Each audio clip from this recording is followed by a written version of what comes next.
Hello everyone, this is Hawaii Favo with a little update on the 65-gallon reef tank.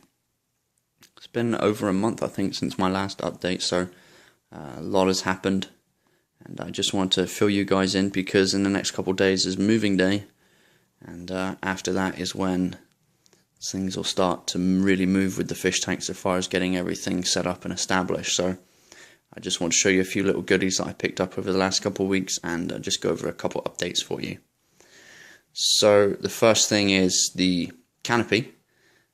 This is a roll top or a roll back, a roll top canopy, similar to the one used in Mr. Saltwater Tank's video where he went and did a tank makeover.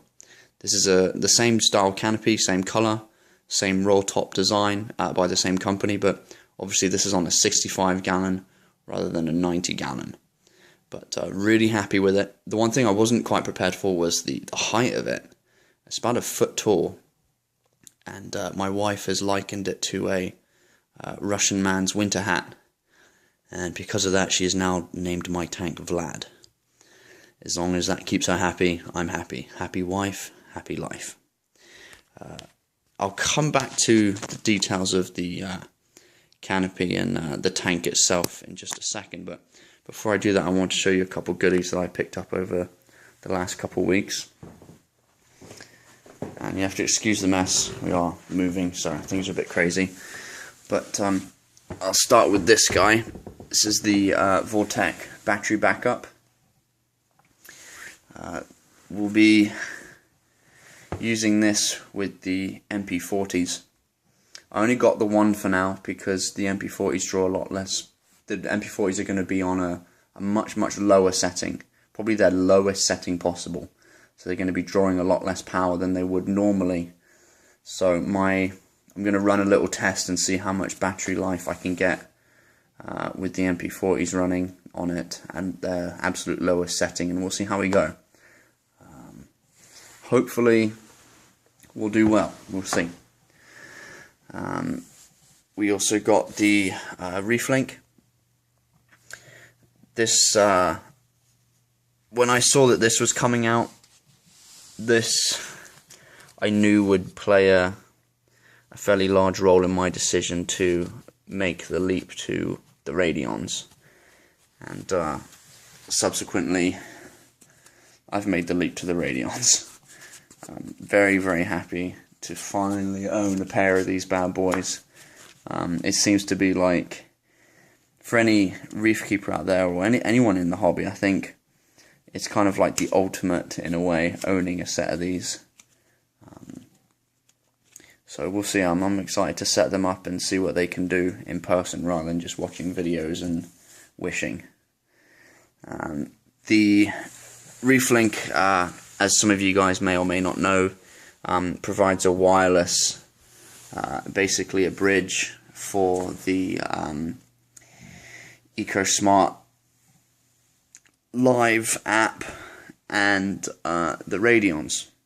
There is talk about some potential integration for the Vortex as well in the Reef link further down the line, so we'll see. I only have an Android phone, and the EcoSmart Live is not currently available on the Android, although apparently it is supposed to be coming out in the next couple months, we'll see. So I was pretty devastated about that, until I found out my wife got an iPad for herself for Christmas. So I sneakily installed the EcoSmart Live app on it, and almost immediately the next day well, I say immediately, but pretty much the next day she noticed it and scolded me a little bit for it, but I told her it's just for initial setup, so we'll see how that flies for now. We also got a couple 100-watt Eheim heaters. I believe they say 3 watts for every gallon in the tank. Mine is rated at 65, but total water volume is probably going to be pushing around about 80. So we'll see. I keep the temperature in our apartment pretty warm. We'll be upstairs as well, so as you all know, heat rises. So I'm just going to see how it goes. If I need to get a third one, I will, but for now we're just going to stick with the 2. I also have a Mag 12 here as well. That is going to be my return pump, and we'll probably have to dial that one down, we'll see.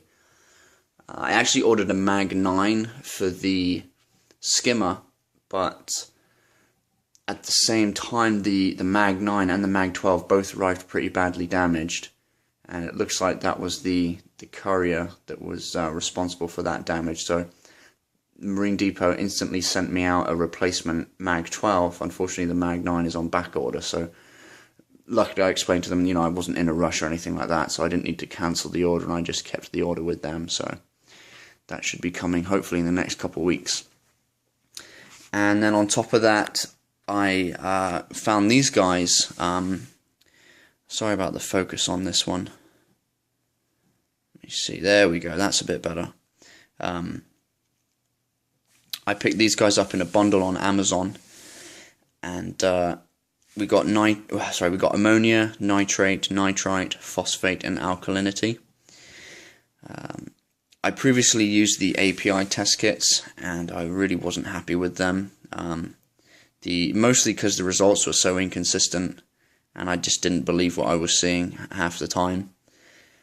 So I did a bit of research, and I looked at these, and these seemed to be pretty highly rated. They were a bit costly, but you know, I think you pay for what you get, and the reviews on these, I didn't really find any bad reviews on them, so I made the plunge. And when I saw that they were on sale in this bulk, I thought, yeah, I'll get that.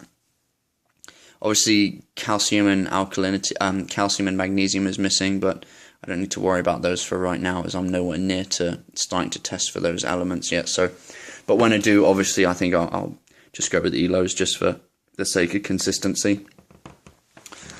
So that's the goodies.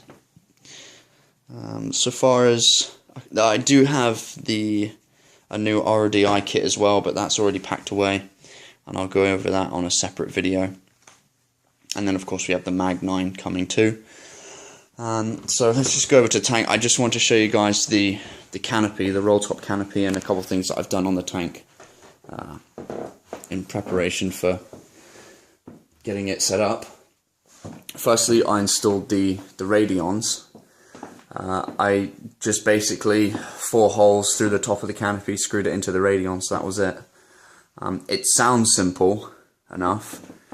It took me the better part of 3 hours, having pretty much zero experience with doing anything like this and wanting to get it right and all the angles and the measurements right. It took me a very long time. What I did was I made a template, and from that template I was able to trial by error get the radions set up the way that they are. But I didn't use any aluminium rails or hanging kits or anything like that, because I just couldn't be bothered. I thought this would be easier, but maybe not. So here they are, and yeah, loving it. Be nice once I've got them everything wired and fully connected, but until then I kind of just open the lid whenever I pass it just to make sure they're still there. But yeah, it's going to be pretty sweet, I think.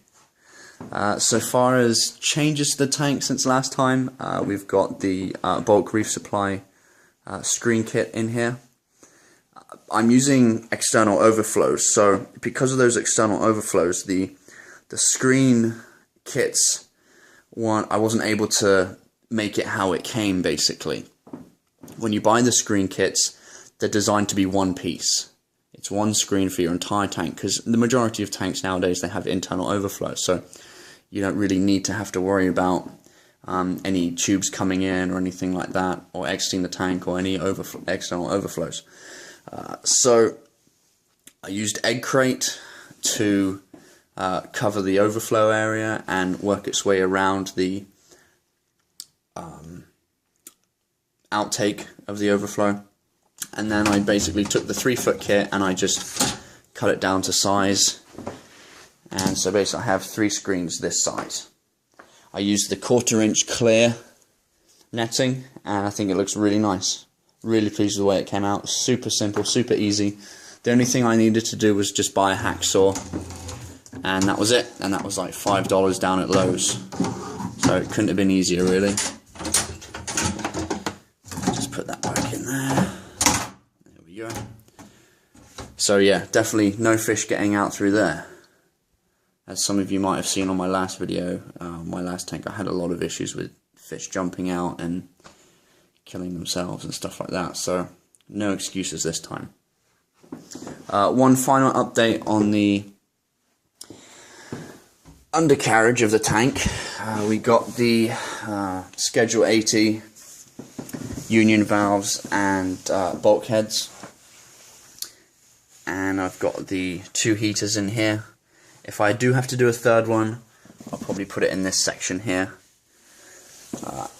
Previously I had the skimmer in this main section. However, I needed to move the skimmer. The reason being is because the main sump here is actually was raised up about 2 inches. As you can see, we've got the polystyrene here. There's 5 of these blocks, raising it up about 2 inches. The reason for that is because I needed the water to gravity feed from the Berlin sump into the refugium. By raising that up, I left myself no room up here for the skimmer. This baffle's 10 inches. The skimmer needs about 7.5 inches to be at its finest peak, or its best tuned spot. Couldn't do that in this chamber. This baffle is 8 inches. 7.5 inches, actually, I'm sorry. 7.5 inches. 8 inches, I can't remember. It's lower anyway. It's a while since I did this. So I moved the skimmer. There is about, might not look like it, but there's about 2 inches there to remove the skimmer cup. I can do it pretty easily. I just have to bring it around the back here. Not going to be too difficult. And so I'm thinking this will be filled with live rock. Skimmer chamber here with the Mag 9 will exit through a bulkhead there. Arrives into the entry into the chamber here. In here I'm going to have probes. Not sure what else I'm going to put in there yet. I might just use that as a acclimation chamber or something like that for new fish. We'll see. And then we'll have the refugium as well in here. As you can see, that's the eShop's probe holder. And then in there is going to be the exit chamber for the Mag 12. And we're going to have the auto top off and any supplements, not supplements, what do you call it? Well, you know what I mean, calcium, alkalinity, and magnesium will be going in through there. So I'm tired, kind of rushed this one, didn't really do any preparation for it, so I just want to let you guys see what was going on and where we were at and what's been happening over the last month or so. Moving days in 4 days time. Tank will be in its permanent home, and then I can start getting down to the nitty gritty side of things. So I hope everyone had a good Christmas, New Year's and a good holiday, and we'll catch you again soon. Thanks for watching. Bye.